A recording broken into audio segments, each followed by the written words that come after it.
una barra infinitamente larga.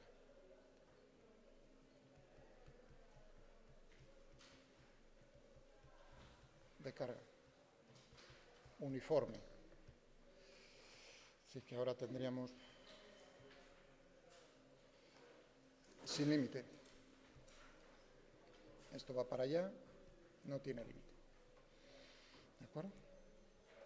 Podemos aplicar la ley de Gauss.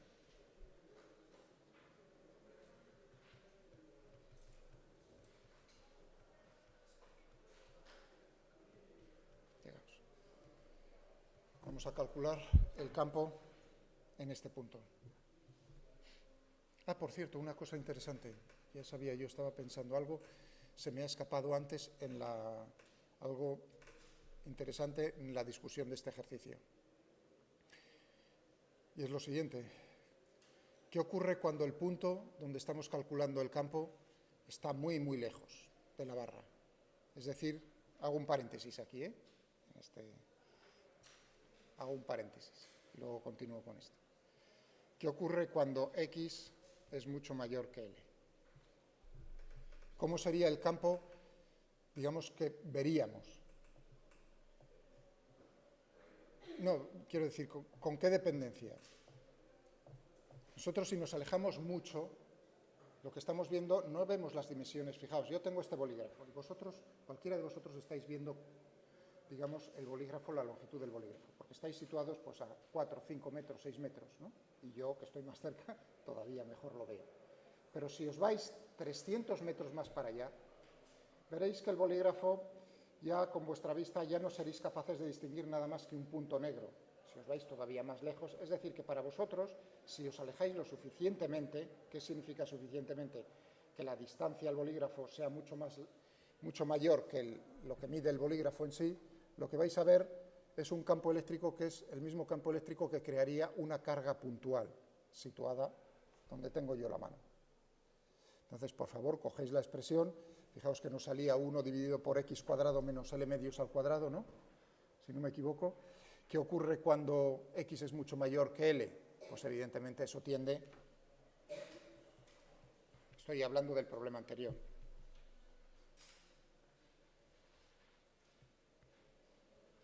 ¿No? 1 dividido a x al cuadrado. Claro, la distancia al cuadrado, como una carga puntual. ¿Entendido? ¿Lo entendéis? Fijaos, para que os deis cuenta de esto, en vez de con una... Y luego continúo con este ejercicio. En vez de con una barra, si yo cojo dos cargas.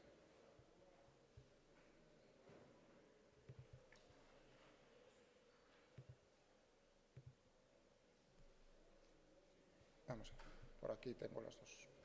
Campo eléctrico creado por cargas puntuales, ¿no?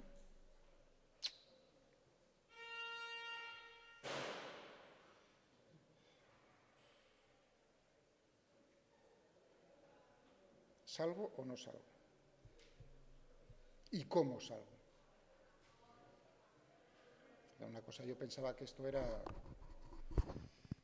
por lo de la selectividad, pero creo que lo aprovecha alguno para que yo me enfade. Bueno.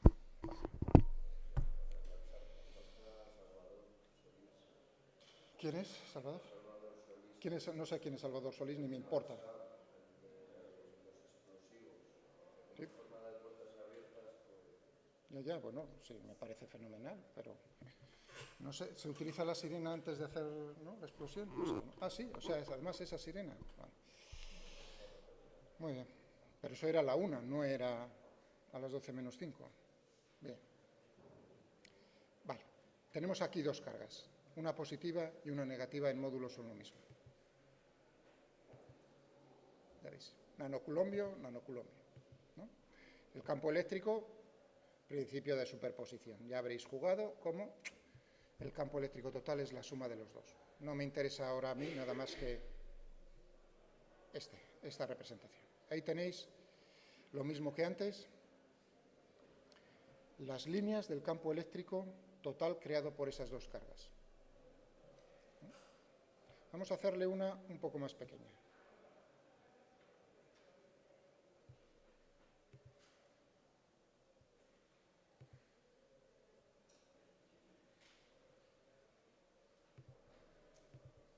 estas serían las líneas correspondientes a esto, ningún problema.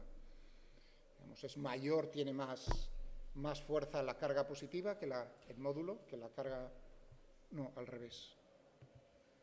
Perdón, la carga negativa que la carga positiva. ¿Entendido?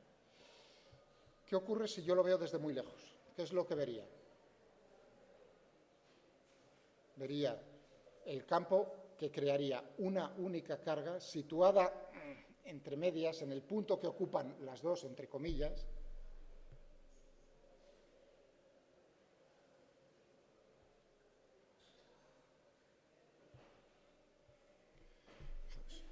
ese sería claro, porque la carga neta, la suma de las dos es negativa. Ya dije que tengo más carga en módulo carga negativa que carga positiva. Por lo tanto, no me tiene que sorprender nada que las líneas de campo vistas desde muy lejos sean las mismas que tendría para una única carga puntual, situada en el origen de coordenadas y creada por una carga neta, la que hemos dicho, la diferencia de las dos. Es lo mismo que estaba discutiendo hace un momento respecto a la barra finita de carga. ¿Cuáles son las líneas que tenemos que ver? Pues las líneas que tenemos que ver son precisamente las que crearía una única carga puntual. ¿Está claro eso? Vale. Otra cosa diferente es qué ocurre si las dos cargas en módulo son, bueno, tienen distinto signo, pero en módulo son iguales. En ese caso lo que tendremos es un dipolo, y uno diría, en ese caso, ¿qué vas a ver? Porque la carga neta es cero. Claro, es un caso muy especial, es el dipolo eléctrico. Eso lo dejo después de este ejercicio. ¿Alguna pregunta respecto a esto que estoy comentando? Volvamos otra vez entonces a nuestra...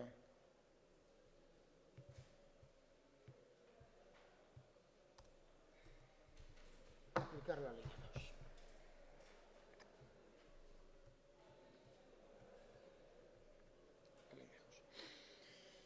En este punto. Fijaos, realmente este punto es... O sea, yo podría distinguir este punto en el espacio de este punto en el espacio a la misma distancia. No. Son indistinguibles. Es decir, aquí uno ya empieza a observar que aquí tiene una simetría. Una simetría, claro, y evidentemente también si giro la barra, giro todo el espacio con ella, es indistinguible este punto de lo que tendré en este punto a la misma distancia. Es decir, aquí lo que tenemos es una simetría cilíndrica.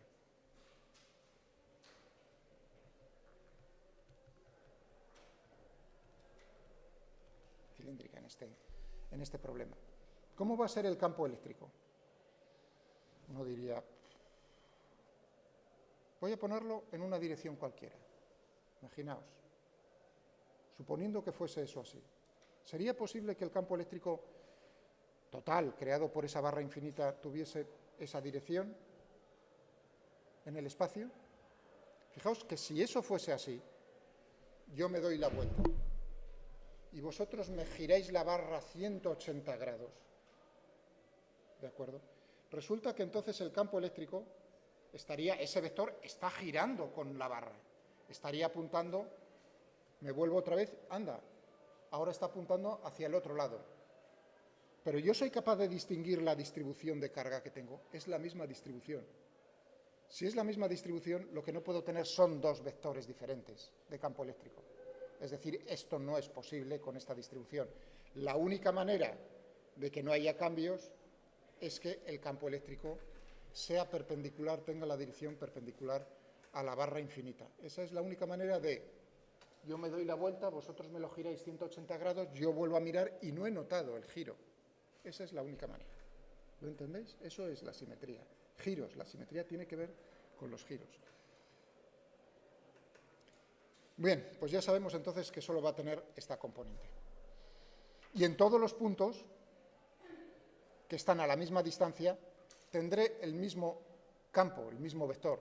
Entonces tendré que escoger una superficie acorde a eso. Y esa superficie imaginaria gaussiana es un cilindro. Una pared cilíndrica, uno diría, es una pared cilíndrica, tú necesitas una superficie cerrada, es decir, que el cilindro completo con las dos bases. Es decir, lo que voy a cogerme... ¡Qué coñazo!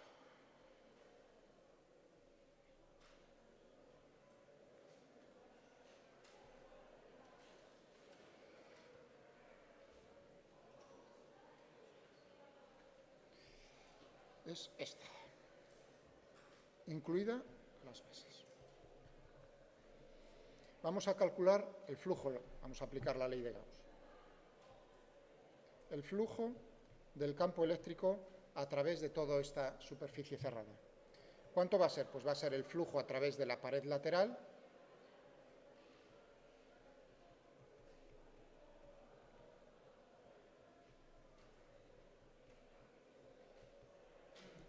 más 2 veces el flujo, como hay simetría, el flujo a través de las bases de una base, ¿no? Claro, eso va a ser 0, precisamente. Fijaos que lo cojo de tal manera que en este punto el campo eléctrico va a ser así. Sí, en módulo será diferente que aquí, pero como diferencial de S viene de esta manera, el producto escalar va a ser 0. Es decir, que esto es 0.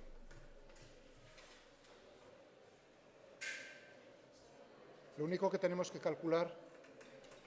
¿Viene alguien más, por favor? Pues si hacéis el favor, cerréis la puerta. Es decir, que lo único que tengo que tener en cuenta es cómo es a través de esta pared. Y ya digo que está apuntando cómo es el vector campo eléctrico. Es perpendicular en todos los puntos de esa pared cilíndrica. Es decir, que lo que tendremos aquí va a ser simplemente E por cuánto vale el área de toda la pared cilíndrica. Si la pared cilíndrica que estoy escogiendo es de longitud L, finito, L es finito. ¿De acuerdo? Y esto es, la base del cilindro tiene radio R, entonces, ¿cómo va a ser la...? Cojo las tijeras, cloc, cloc, cloc, corto, lo estiro y entonces tendremos base por altura 2πr por L. Eso va a ser el flujo del campo eléctrico a través de la pared lateral. Para aquellos que habéis venido ahora, la cosa es que se ha adelantado una hora porque no había matemáticas, lo adelantó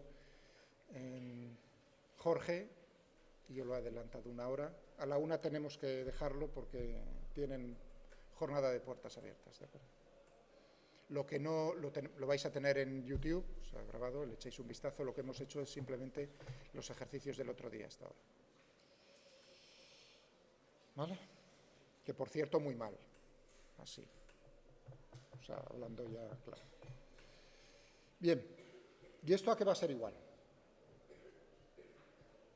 Esto va a ser proporcional a la carga encerrada aquí dentro.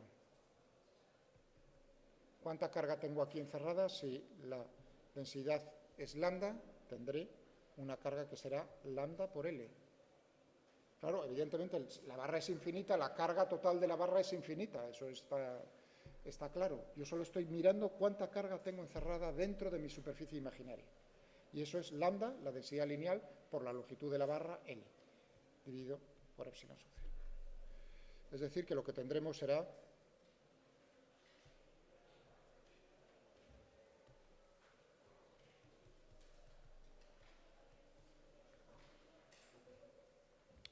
lambda L dividido por epsilon sub 0, LL, es decir, que el módulo va a ser lambda 2pi r epsilon sub 0. Sí.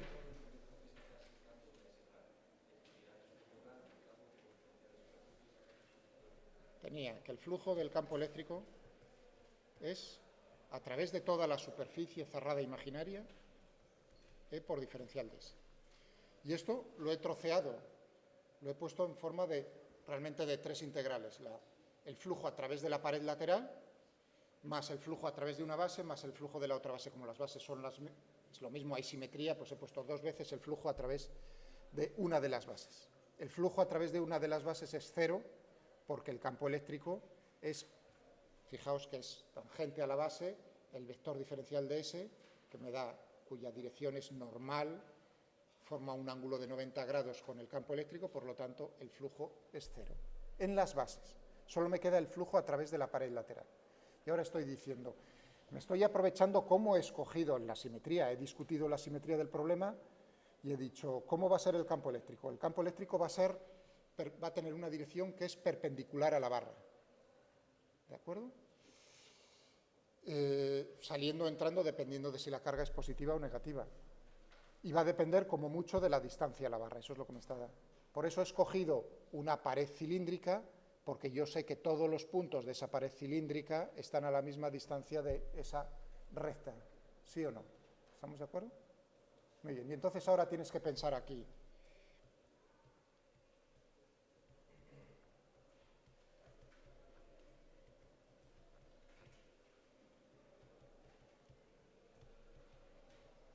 Tienes este producto escalar.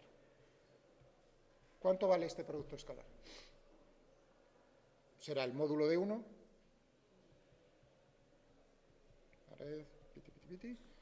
módulo de uno, módulo del otro, por el coseno del ángulo que forman, que es 0. Coseno de 0, que es 1. Por lo tanto, lo que tengo es por 1, para la pared lateral. Pero yo sé que es el mismo en todos los puntos, o sea, que sale fuera de la integral, en módulo. Es decir, que lo que me queda es E por diferencial de S de la pared lateral. Y entonces, pues lo que tendremos es E 2πr por L. ¿De acuerdo? ¿Alguna cuestión más sobre esto?